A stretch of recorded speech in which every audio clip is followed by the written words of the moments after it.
नमस्कार दर्शकों, आप देख रहे हैं दिव्य हिमाचल टीवी। मैं हूं आपके साथ नानकी कौर। आज दोपहर हिमाचल में नजर डालेंगे अब तक की बड़ी खबरों पर। शुरुआत करते हैं हेडलाइन से।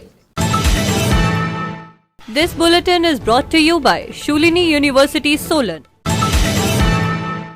डॉक्टरों की पेन डाउन स्ट्राइक पर फैसला, आधा हुआ हड़ताल का समय। नेरवा में पेड़ के नीचे दबी कार, जड़ से उखड़े दरख्त ने दूसरी गाड़ियों को भी पहुंचाया नुकसान। नौराधार में बारिश से भारी भूस्खलन, सोलन मीनस मार्ग बंद, संपर्क सड़कें भी ठप। कीरतपुर नेरचौक 4 लेन की टनल 5 भुवाना पूर्ण रूप से बंद, नेशनल हाईवे 21 से करें सफर। राज्यपाल शिव प्रताप शुक्ल ने लिया कीरतपुर मनाली 4 लेन परियोजना का जायजा। अब समाचार विस्तार से। हिमाचल प्रदेश चिकित्सक संघ संयुक्त संघर्ष समिति की बैठक का आयोजन बुधवार सुबह किया गया। बैठक उद्योग एवं आयुष मंत्री हर्षवर्धन चौहान के साथ हुई, जिसमें फैसला लिया गया कि पेन डाउन स्ट्राइक की अवधि को आधा किया जाएगा। मंत्री ने संघर्ष समिति को आश्वासन दिया है कि उनकी वार्ता मुख्यमंत्री महोदय से 3 जून को की जाएगी। इसके बाद की रणनीति वार्ता के बाद बनाई जाएगी। बैठक में प्रदेश के सभी चिकित्सक वर्ग की मांगों को रखा गया। Member executive committee RDA Nerchowk medical college, आज दिनांक 31 मई को हम नेरचौक मेडिकल कॉलेज के रेजिडेंट्स ने एक ब्लड डोनेशन कैंप की ऑर्गेनाइजेशन की, जिसमें जो हमारे स्टूडेंट्स हैं कॉलेज के, हमारे रेजिडेंट्स हैं कॉलेज के और हमारे वर्दी फैकल्टी मेंबर्स हैं कॉलेज के, उन्होंने ब्लड डोनेट किया। ये ब्लड डोनेशन कैंप आज के दिन रखा गया। एक जो हमारा संघर्ष चला है अपनी एनपीए की डिमांड्स को लेके और जो बाकी डिमांड्स हैं उनको लेके, उसके उपलक्ष्य में रखा गया। कल जो हमारी ज्वाइंट एक्शन कमेटी संयुक्त संघर्ष समिति, वो माननीय मंत्री श्री हर्षवर्धन जी से मिले थे और उन्होंने हमें आश्वासन दिया है, जिसके चलते हमने जो अपनी स्ट्राइक है वो आधे समय के लिए कर दी और 10:15 बजे तक आज स्ट्राइक पे रहे और उसके बाद से सभी अपने अपने काम में वापस लग गए हैं। तो इस उपलक्ष्य में आज ये ब्लड डोनेशन कैंप रखा गया, जिसके अंतर्गत अभी भी कुछ स्टूडेंट्स और जो रेजिडेंट्स हैं वो अभी भी ब्लड डोनेट कर रहे हैं और एक सक्सेस। नेरवा में बीती रात से हो रही झमाझम बारिश ने लोगों की मुश्किलें बढ़ा दी हैं। भारी बारिश के चलते नेरवा रेस्ट हाउस के समीप पहाड़ी से एक पेड़ जड़ से उखड़कर सड़क के किनारे पार्क की गई कार पर जा गिरा।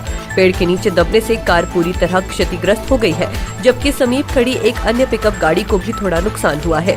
जिस समय ये वाकया पेश आया, उस समय सड़क से कई पैदल राहगीर भी गुजर रहे थे। गनीमत ये रही कि कोई जानी नुकसान नहीं हुआ है। हम उधर सब्जी मंडी से आ रहे थे। आने के बाद कुछ ऊपर से आवाज़ आई। आवाज़ आने के बाद ऊपर से एक पेड़ गिर के आया। पेड़ गिरने के बाद हम दौड़ मार के जान बचाने की कोशिश की और भी लोग थे, उन्होंने भी जान बचाई और 2-3 गाड़ियां लगी थी। एक गाड़ी तो बुरी तरह से वो हो गया, ख़राब हो गई और एक पिकअप है जो कि साइड में लग गई। ऊपर से पेड़ से आने के कारण से थोड़ा नुकसानी हुआ है। नौराधार में बुधवार सुबह से ही इस कद्र बारिश ने कहर बरपाया कि आम लोग सहम उठे। तेज बारिश से नाले उफान पर आ गए, जिससे कई मुख्य संपर्क व ग्रामीण मार्ग बंद हो गए हैं।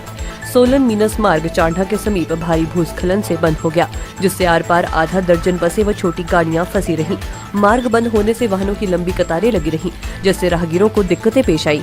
इसके चलते बसें निर्धारित समय पर अपने गंतव्य तक नहीं पहुंच पाई। वहीं सुबह से ही विद्युत आपूर्ति 9 घंटे ठप रही। एसडीओ नौराधार नितेश शर्मा ने बताया कि मशीनें भेज दी गई हैं, जल्द ही मार्ग को खोल दिया जाएगा। कीरतपुर नेरचौक 4 लेन पर टनल नंबर 5 को 4 लेन निर्माण कंपनी द्वारा बैरिकेड लगाते हुए यातायात के लिए पूर्ण रूप से बंद कर दिया गया है। अब लोगों को NH 21 चंडीगढ़ मनाली से सफर करना होगा। आवश्यक निर्माण के चलते टनल को बंद किया गया है। निर्माण कंपनी गावर के महाप्रबंधक कर्नल BS चौहान ने बताया कि आवश्यक निर्माण कार्यों के चलते टनल 5 भुवाना को यातायात के लिए पूर्ण रूप से बंद किया गया है।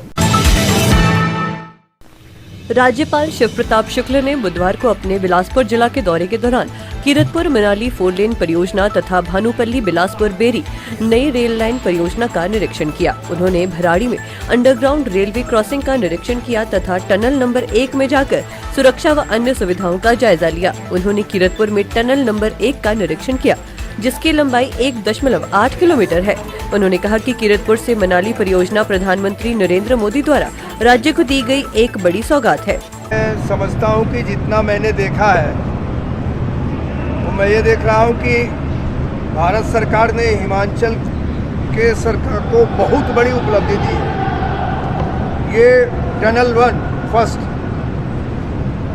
मैं 1800 मीटर की जो टनल है, इतनी बड़ी टनल और कितनी खूबसूरती के साथ इन लोगों ने बनाया है। रेलवे और हाईवे ये दोनों मिलकर के जो काम कर रहे हैं और सबसे बड़ी बात यह कि पहाड़ों के बीच से काट कर करके और हिमाचल को एक अच्छी उपलब्धि देने का जो काम हो रहा है, मुझे प्रसन्नता इस बात की है कि तय समय में ही इस पूरे कार्य को अभी ये कर रहे हैं, जिससे लागत जो बढ़नी चाहिए वो बढ़ नहीं पाएगी बल्कि उसी में होगी। हाँ, मैं ये मानता ज़रूर हूँ कि समय के अनुसार जिस प्रकार से हुआ लागत थोड़ी बढ़ेगी भी, फिर भी इसकी चिंता भारत सरकार को कतई नहीं है, क्योंकि इससे हिमाचल की उपलब्धि होगी, टूरिज़्म बढ़ेगा। यहाँ डीसी से मैंने बात किया, उन्होंने कहा कि अगर इसके आसपास की स्थिति में एक औद्योगिक क्षेत्र डेवलप करेंगे। उस औद्योगिक क्षेत्र डेवलप करने के नाते मैं ये मान करके चलता हूँ वहाँ के स्थानीय लोगों को काफ़ी लाभ मिलेगा और एक प्रोजेक्ट आएगा, उस प्रोजेक्ट से बाई प्रोजेक्ट न जाने कितने आएंगे। तो यह बहुत बड़ी उपलब्धि है। आने वाले समय में जल्दी ही माननीय प्रधानमंत्री जी आकर के इसको इनाग्रेट भी करेंगे। इस नाते मैं भी आया हूँ। मैं इसके लिए NH को भी बधाई देता हूँ, माननीय मंत्री गडकरी जी को भी बधाई देता हूँ, यहाँ के प्रशासन को भी, क्योंकि बिना प्रशासन के इन लोगों को काम करने में असुविधा होती है। प्रशासन को भी, पुलिस प्रशासन को, सिविल प्रशासन को इसके लिए बधाई देता हूँ और आप लोगों को भी बधाई देता हूँ कि आप लोग इस प्रोजेक्ट के आधार पर निश्चित रूप से हिमाचल की उपलब्धियों को दिखा सकते हैं। आज दोपहर हिमाचल में आज के लिए इतना ही। देखते रहिए दिव्य हिमाचल टीवी।